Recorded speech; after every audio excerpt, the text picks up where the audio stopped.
แนะนำมานะครับว่าเนี่ยต้องให้ก้านเหี่ยวนี่ยังเหี่ยวไม่สมบูรณ์นะ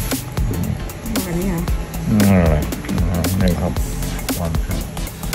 ความหวานเนี่ยไปอยู่ตรงนี้แหละครับนี่ครับเดี๋ยวเรามาชิมกันครับ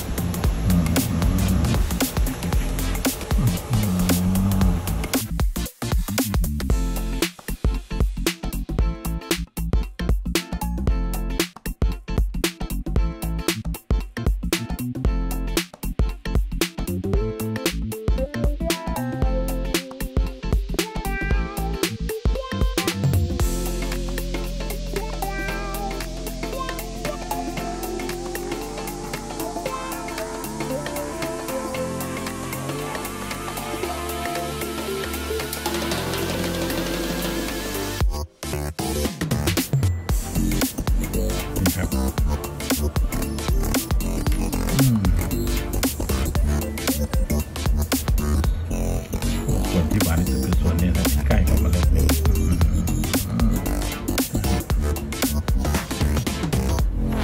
ชิมครับนี่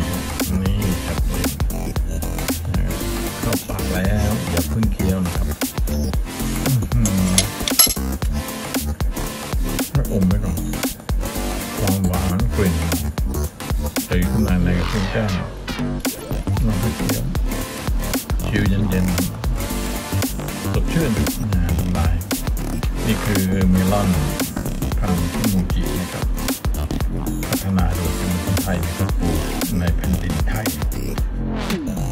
ได้เรียบร้อยแล้วจากฟาร์มธนพัฒน์นะครับธนพัฒน์โอเคชื่นใจชื่นใจอีกสักคำ